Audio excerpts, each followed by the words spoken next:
The one who was supposed to win did win.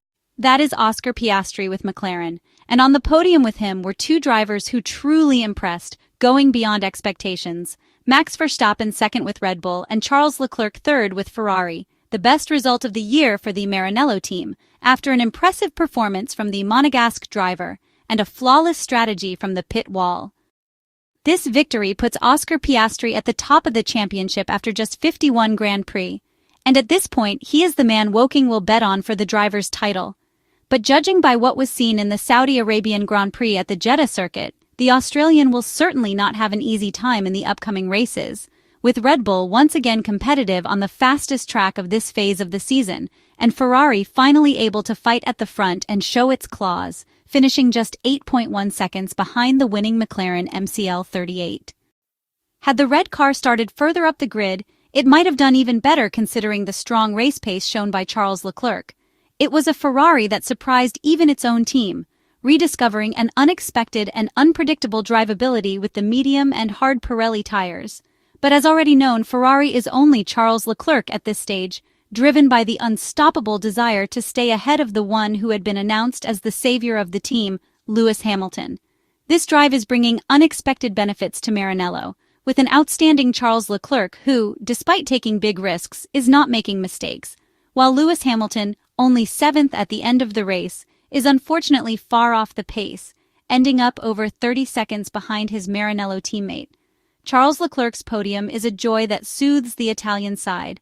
All that can be hoped for now is that improvements to the car will arrive in the coming races, even though the Monegasque driver himself speaks of persistent weaknesses in the car.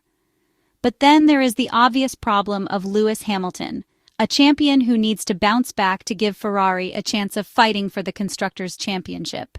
At the 6.174-kilometer Jeddah Corniche circuit, Oscar Piastri was the brilliant winner after forcing Max Verstappen, with a decisive move stemming from a cold and ruthless champion's temperament, to cut the first corner and thus take a 5-second penalty served during the pit stop. The Dutchman finished 2.8 seconds behind Oscar Piastri, so does that mean that he would have won without the incident?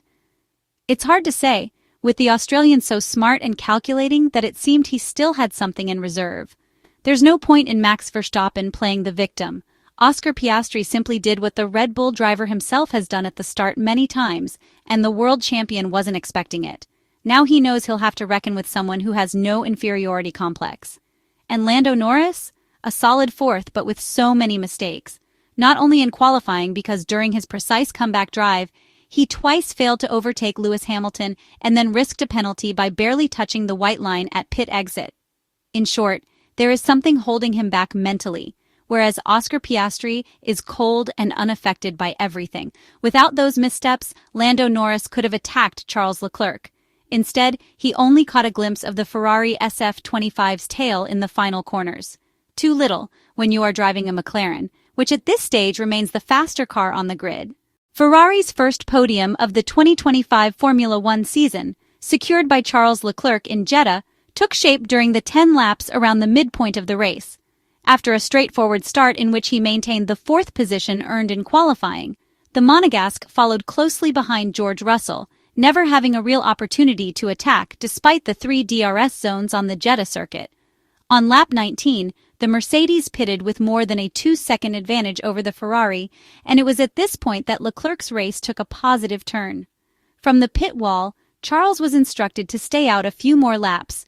The original strategy called for a stop to switch to hard tires around lap 20, and this is when Leclerc and his SF25 began to impress. In his first lap in clean air, Charles immediately lapped under 1 minute and 34 seconds, cutting 0.3 off his previous best time, and lap after lap he progressively improved his times, reaching 1:33, 368 on lap 28. When Frederic Vasseur was asked after the race to explain Charles Leclerc's surprising pace improvement, he replied that honestly, they did not have a clear idea. After completing his pit stop on lap 29, Charles Leclerc returned to the track with the same gap to George Russell that he had before George's stop. In other words, with 20-lap-old tires, Charles managed to maintain the same pace as the Mercedes running on fresh hard tires. After the stop, the Monegasque driver began a very spectacular stint, but in this case the explanation was clear. He had a much fresher set of tires than his direct rivals. The real standout performance came during the final 10 laps of the previous stint. Charles Leclerc held firm, helped by the solid pace of his SF25, which allowed him to deal swiftly with backmarkers, going on to take the checkered flag and record the 44th podium finish of his Formula One career. It was Ferrari's podium number 830.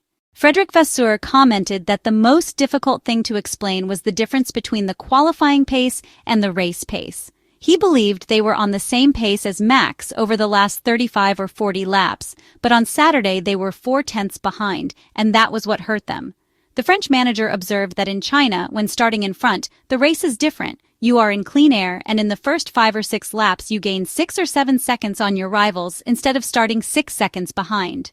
The Ferrari team principal went on to say that it would have been a completely different story for them if they had started in front. The potential was there, but they hadn't put everything together in the qualifying session on Saturday, as the Frenchman then added that they should not point fingers at anyone, but simply do a better job by working as a team, all together. Although they were in a negative moment, he honestly believed there were several positive aspects to take from the weekend. Charles Leclerc said that looking ahead, they needed to focus on qualifying. The Monegasque explained that Sector 1 had been their main weakness in qualifying at that circuit, while it might have been their best sector during the race, so they would work on finding the right balance there and push to take another step forward. There was less positive to take from Lewis Hamilton's weekend. Frederic Vasseur concluded by saying they would find the solution and the results, but honestly, he was not too worried. Looking at what Lewis Hamilton did in China or in the Bahrain race the previous week, the potential was clearly there. They just needed to fix the balance. They were struggling with the setup of his car because it negatively affected the tires, but there was no doubt about the car's potential. In China, Lewis had been on pole, led from lap 1 to lap 18, and won with a 10-second gap over Oscar Piastri and Max Verstappen. Frederic Vasseur acknowledged that Hamilton was now struggling, because when you finish 7th and your teammate is on the podium, there isn't much more to say. They needed to react together, and that would be the way they would work going forward.